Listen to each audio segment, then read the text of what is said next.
প্রিয় দর্শক, আসসালামু আলাইকুম। আপনাদেরকে এই মুহূর্তে দেখানো হবে কিভাবে পিওর ড্রিঙ্কিং ওয়াটার তৈরি করা হয়।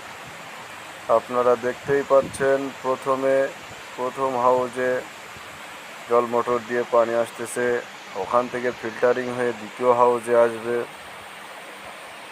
দ্বিতীয় হাউজটা দেখেন। তারপর এখান থেকে মোটরের মাধ্যমে পানি নিয়ে যাওয়া হবে ওই যে মোটরের সুইচ, সকেট সব। এই যে সেই মোটর, এই মোটর অন আছে এখন বর্তমানে। এখান থেকে পরপর 3টা ফিল্টার আছে, ফিল্টার 3টায় পানি যাবে, পরিষ্কার হতে হতে যাবে। যাচ্ছে।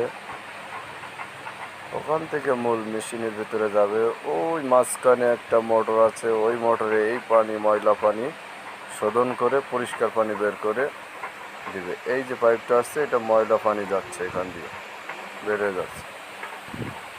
হ্যাঁ, আর পরিষ্কার পানি আসতেছে উপর দিয়ে, দেখাবো এক্ষুনি। ওই যে ওপর দিয়ে যে পাইপ আছে একটা, ওই পাইপ দিয়ে এই ড্রামের ভিতরে, ড্রাম লোড হওয়ার পরে এই যে নিচ থেকে একটা পাইপ দেওয়া আছে, এই পাইপ দিয়ে এবার বোতলজাত করতে হবে, বোতলগুলো ভরে বাজারজাত করতে হবে। হ্যাঁ, এই যে সমস্ত বোতল আছে সাজানো, দেখেন।